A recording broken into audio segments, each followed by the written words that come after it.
Kap Jello po ang inyong kapitan at syempre, eto po may sorpresa ako sa inyo. Hindi kayo maniniwala although nakikita nyo na siya dahil kasama ko po si Mark Mabasa! Yan! Hello mga kabarangay, this is Mark Mabasa and thank you for watching. Thank you for having me. Of course, dito po sa Baranggan with Jello, alam niyo naman nagbibida tayo dito ng mga talentado nating mga kabarangay. At aside from being talented ba, napakagwapo. Hello, yan. Hello po. Hello mga kabarangay. So si Mark po, naano niyo po siya sa The Voice? X Factor. Ayun. Fake news pala ako. X Factor dito sa atin. So ngayon, kamusta yung experience na to at saka paano ito na-hone yung skills mo? Kasi bata pa ako, alam mo, I have a video. Like I always said, I have a video when I was 3 years old. Everybody was playing. This is a fast food chain in the Philippines na where you celebrated your first birthday. So it was my cousin's first birthday.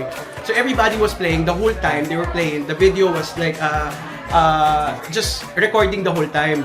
And then everybody was playing, yung mga kaedad ko, yung mga mas bata sa akin. Ako hawak ko yung mic dude the whole time. Talaga? And I was singing the whole time. It's just I don't care if they're playing. I don't play with them. I'm on my own. Nandun ako sa table, nakatungtong ako. I was 3 years old, like I Talagang said. sanay ka na. Hindi sanay eh. It means... Nandun yung passion, Oo, nandun yung parang three Isa na maglaro, di ba? Mikropono at ginagawa mong stage at table. Yes! Can you imagine, 3 years old ako, kumakanta na ako ng, kumakanta ako sa stage imbes na maglaro. So, since then, alam mo, nasa heart ko na siya talaga. Parang yun na talaga yung gusto kong gawin. Kumanta talaga. Ito ba, namana mo sa father or sa mother mo?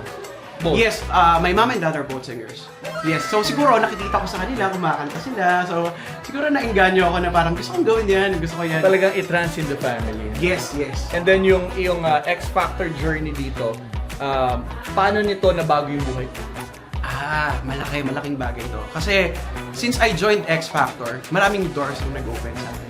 Like, nakapag-debut. Hindi ako nanalo just to let you know guys. Well, hindi mo naman kailangan manalo eh. Actually, to achieve success. Correct. Ito ay stepping stone yung mga ganitong mga pagkakataon. And then, now, you're seizing the opportunity. Yes. Di ba? Yes, and since then, parang, nung after ng X Factor, so one of the finalists naman ako. But after that, yun nga, nakapag-David Foster ako.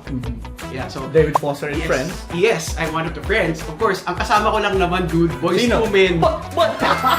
Boys II Men lang naman. Boys II Men lang naman, and Natalie Cole. Yun, ang lupet. Ruben Studdard. Ruben, American Idol Season 1. Yes, Diba? galing mo. The Bear. And of course, Babyface. Babyface. Eh. And Shaka Khan. Uy, Wala, small time, dude. Through the Fire yan. Pwede mo ba akong, na-mention mo siya kan? Pwede ba yung Through the Fire? Pwede bang yung 2 lines lang? Oh! I look in her eyes and I can see we've lost it dangerously. You're not trusting your heart to anyone. Kakambyo ko, chorus agad!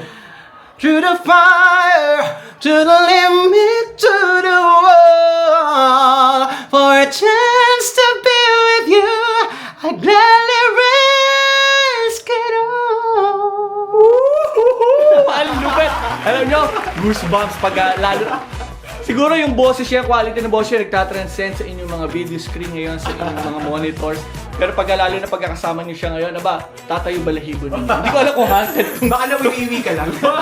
o baka haunted kung kwatong pinalalagyan namin. But then, nandito kami sa party ng Attendido. So, happy birthday, Nicole. And then, shout out kay Tito Robert and Tita Nidia. Yes, para sa lahat naman po ng mga kabarangay namin all over the world. Pwede niyo siya masundan saan sa...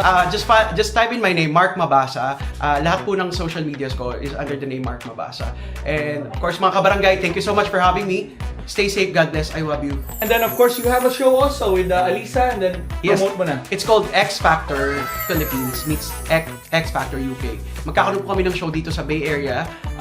That's gonna be on September 14. And ang place po is to be announced. So just follow us on our socials. We will announce it soon. Alright, maraming salamat, Mark. And katulad na aking mga sinasabi, laging always stay happy and healthy mga barangay. And maraming flying kisses for all of them. Hanggang sa muli po, Babayu!